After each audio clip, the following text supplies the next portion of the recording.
Man, this just went down. Caitlin Clark and Angel Reese going at it. More so Angel Reese going at Caitlin Clark. Angel Reese tried to intimidate Caitlin Clark after that third quarter foul, but instead she unleashed a triple-double powerhouse who proceeded to dismantle her entire team on national television. My goodness gracious.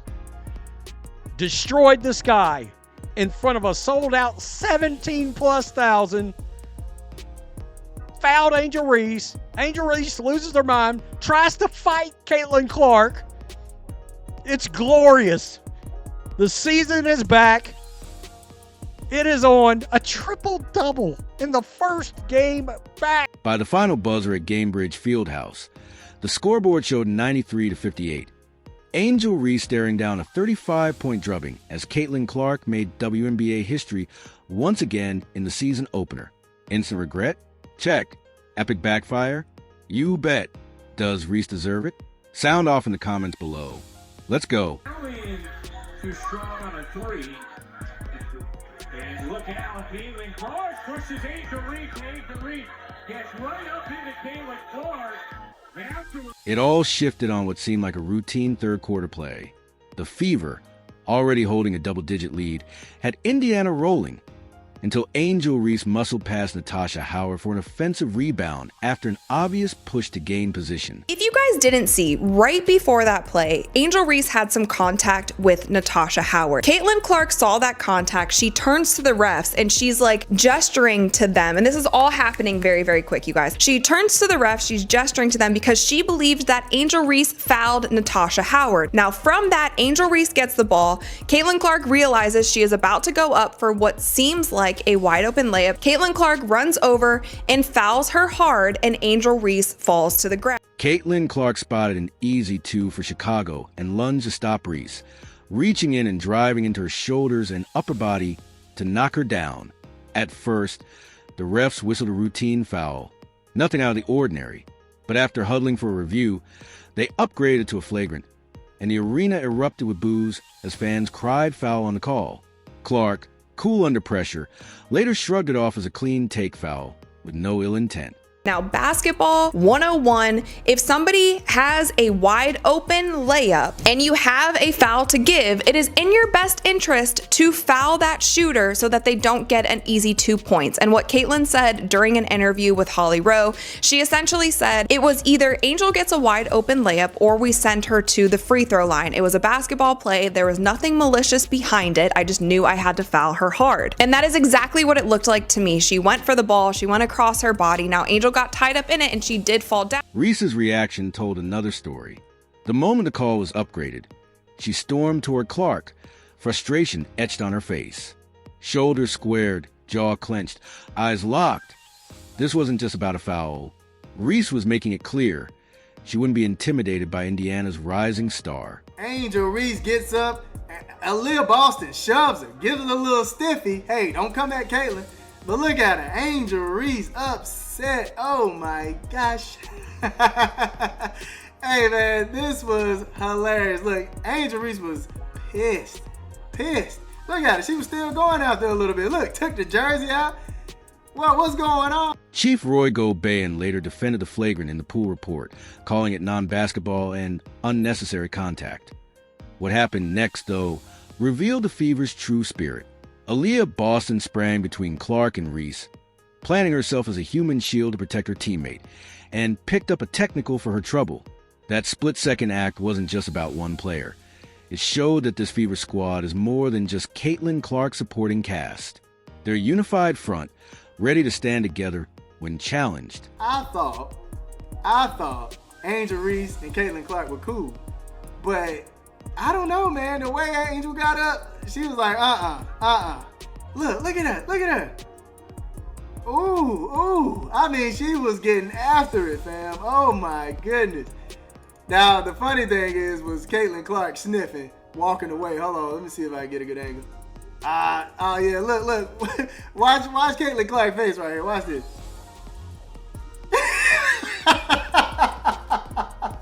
Meanwhile, the Chicago Sky bench erupted, desperate to disrupt Clark and seize momentum. Players leapt to their feet, and coaches clapped, electric with hope. Yet in those heated seconds, everything became clear. Clark stayed icy and refused to engage, eyes fixed on the scoreboard, while Reese vowed to assert herself physically and mentally. That gamble backfired spectacularly. Instead of rattling Clark, Reese ignited a fuse, and over the next 15 minutes, the superstar exploded. She came away with 20 points, 4 blocks, that's a career high for her, 2 steals, 10 assists, and 10 rebounds. Like, who are you, Caitlin Clark? If Angel Reese thought she could rattle Caitlin Clark, what followed must have been a nightmare in real time. The flagrant foul didn't faze Clark. It ignited her. On the very next possession, she dribbled up court, called for a screen, and calmly buried a three that sent Gamebridge Fieldhouse into a frenzy. The message was unmistakable. I'm not backing down. Hey, look. One thing about this Indiana Fever team, you better come correct, man. Because if you try to do anything to anybody, look over your shoulder, man. Look over your shoulder. Because somebody is coming with some get back. They are taking up for each other. Even Stephanie White got hot. With the crowd roaring behind her, Clark took over the Fever's offense like a surgeon. She threaded impossible no-look passes to cutters, attacked the lane to collapse defenses, then kicked out to wide-open teammates. When defenders backed off, she torched them with step-back threes, sending fans to their feet. Her stat line bloomed across the board.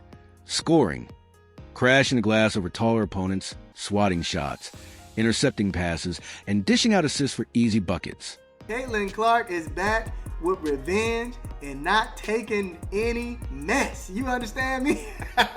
Trip dub Caitlin Clark for the first game. Oh my gosh, a blowout win. Ridiculous. The Gamebridge Fieldhouse crowd roared louder with every Clark highlight. Each bucket defensive stop and hustle play fueling a deafening wave of energy. That electric atmosphere became a home court advantage, so overwhelming it smothered the sky as the game wore on. But man, Angel Reese, pissed. I mean, there's some type of vendetta. There's some type of vendetta. You're not this mad off of a hard foul, fam. You're not this mad, all right? There's something more going on, that's not meeting the eye right now. That's how I feel. There's no way you're this mad off of a hard foul. Maybe you get up and be like, hey, all right, now that was a little much. That was a little bit too much. Reese's body language mirrored her mounting frustration. Shoulders slumped after missed shots, eyes searching the bench for answers that never came. The confident swagger she showed earlier was gone, replaced by the dawning realization that her confrontation had awoken a beast in Clark and the Fever. She want to fight. Look at her. Angel Reese pulling the jersey up and everything. She's like, forget basketball. She cussing at her. Oh my gosh.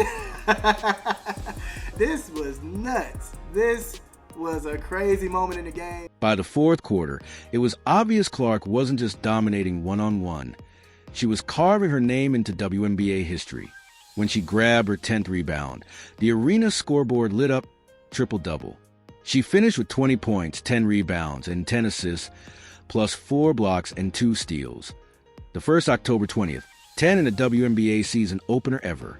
A sophomore, fresh off a 7-month offseason, she answered confrontation by rewriting the record books. What a game, folks. This was crazy. Caitlin Clark recorded the first triple-double in a season opener in WNBA history, but are you surprised? Because I'm not. As Clark's historic masterpiece played out, the cameras panned to Reese's ever more defeated expression, instant regret personified. The one who tried to bully her way to dominance was now helplessly watching Clark excel on every level. But while the spotlight shone on their showdown, something else was unfolding. The entire Fever roster was running roughshod over the sky. That confrontation didn't just ignite Clark. It unleashed a 5-headed beast in Indiana that Chicago simply couldn't contain. Well, it is a final against the Chicago Sky, and it was the worst nightmare that the Chicago Sky and Angel Reese could have possibly imagined. Angel Reese, boy, she's ate up with class, is she not? Aaliyah Boston, perhaps fueled by that technical foul for stepping in, played like a woman possessed, pouring in 19 points, hauling down 13 rebounds and swatting 5 shots. She owned the paint on both ends, rejecting Chicago's rim attacks and scoring it against a helpless Sky defense. With Boston patrolling the lane, neither Reese nor Chicago's other bigs could carve out any presence inside. Boston, 13 rebounds, 19 points. Natasha Howard, 15 points. Aaliyah Boston had 5, including 3 in a row. One of them was on Angel Reese. Angel Reese, offensive rebound. Angel Reese misses 2-point shot. Angel Reese, offensive rebound. Angel Reese misses layup. I mean, we're right back to where we were last season. I told you guys not a lot was going to change. Natasha Howard's Fever debut proved why Indiana brought her on this offseason. The veteran forward poured in 15 points with the calm confidence of a champion.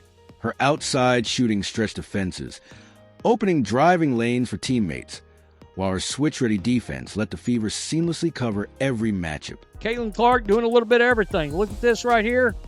Coming down the court, Spinning. Natasha Howard's cutting under the rim right there with the little finger roll lay-in. Beautiful, beautiful work right there. Lexi Ho popped up as the unexpected X Factor, nearly posting a double-double off the bench with 9 points and 9 boards. Once viewed as a situational role player, she was relentless, diving for loose balls, drilling corner threes, and snagging rebounds over taller opponents. Her spark runs from the bench turned a comfortable lead into a rout. In transition. Clark, oh, what a look. And Ho lays it in.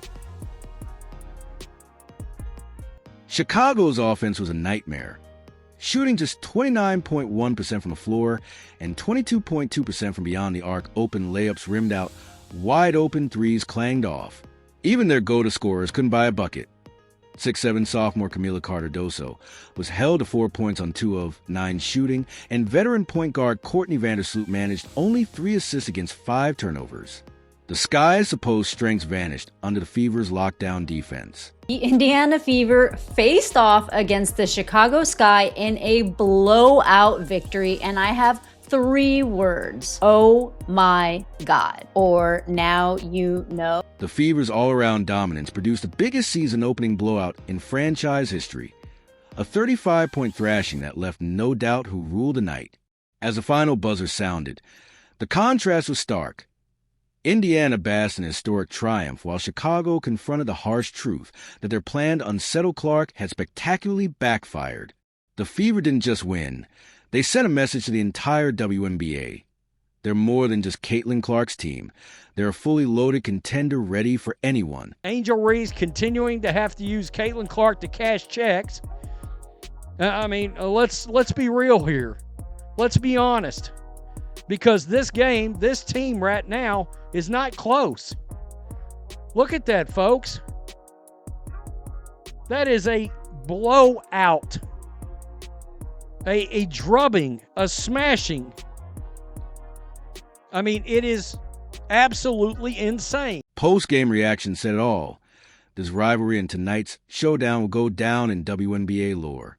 From pressers to social media, the divide between the Fever and Sky camps couldn't have been more pronounced. Caitlin and Aaliyah, can you kind of go through the little issue there, what happened when you got the flagrant, Aaliyah, you got a technical? What kind of happened there? AB got the tech? I know. Wait, what? I got the tech? I didn't know that. Oh, First of no. all, Yeah. I know. let's not make it anything that it's not. It was just a good play on the basketball. I'm not sure what the refs saw to upgrade it, and that's up to their discretion after watching the initial whatever happened during the play and then whatever happened after. Clark kept her post-game remarks measured, focusing solely on team success and never taking a personal jab at Reese. Asked about the confrontation, she replied, "I'm just playing basketball. That's what I'm here to do." She then redirected praise to her teammates, underscoring Boston's defensive mastery and the bench's spark, rather than dwell on her own feats or the heated moment. A lot of basketball, it's a take foul to put them at the free throw line or rather give up 2 points. You know, I've watched a lot of basketball in my life. That's exactly what it was. I wasn't trying to do anything malicious. That's not the type of player I am. So, yes, wasn't anything like that. And I went for the ball, and that's clear as day in the replay. You watch it. You know, it shouldn't have been upgraded. But, again, that's up to the ref's discretion. But I appreciate AB having my back. I guess I don't even know what she did. I didn't see that. Yeah, well, girl. Have fun paying that fine. Can I get half? Can you send me a I got it for you. Don't worry. I wonder. Reese's terse response, Just a basketball play. Refs got it right. Move on. Spoke volumes. Her crossed arms and minimal eye contact during the interview made it clear she'd rather be anywhere else. The usually animated, emotional presence was nowhere to be found. Can you take us through the flagrant foul from your perspective? Just what you saw in that play, how you interpreted what happened. Basketball play, refs got it right. No more. Social media blew up with memes and takes roasting the blowout, Clark's historic night, and Reese's failed intimidation. The clip of Reese stalking Clark right after the flagrant, only to have Clark drain a three on the very next possession, went viral in minutes. One fan post paired Reese's glare with the final 93-58 score and Clark's triple-double stat line, captioned bluntly, "Actions have consequences." Don't get comfortable. I mean, this is a great first win, but we have 43 more games to go. And so for us, it's just about making sure that we lock in, we rewatch the game, look at what we need to work on, get in the gym, and continue to work. The WNBA couldn't have dreamed up a better narrative. Early ratings show this opener pulled in the biggest audience in league history. Proof that the Clark-Reese rivalry is must-see TV. Fan and media buzz cemented it as women's basketball's hottest storyline, with Clark clearly winning round one, on the court and in the court of public opinion. What began as Reese's intimidation attempt ended with Clark making history, the Fever steamrolling the sky, and a rivalry that's only just begun. It's one. A lot more to come. Shout out our fans. Absolutely incredible. Thank you guys for showing up, showing love to all my teammates. We appreciate you. More to come. When Angel Reese tried to rattle Caitlin Clark in the third quarter, she didn't just wake a triple-double machine. She wrote her own instant regret chapter in WNBA lore. What was meant to intimidate became Clark's fuel, turning her into the superstar Reese didn't want to face. As the 2025 season rolls on, this 35-point beatdown is both a warning to anyone who thinks they can rattle Clark and a rallying cry for Fever fans. Mess with her and you'll regret it. The scoreboard says it all, 93-58. Game, set, match to Clark and the Fever. Think Reese deserved it? Drop your thoughts in the comments. Slam that like button, subscribe, and ring the bell so you never miss a moment. Click the video on screen and we'll see you next time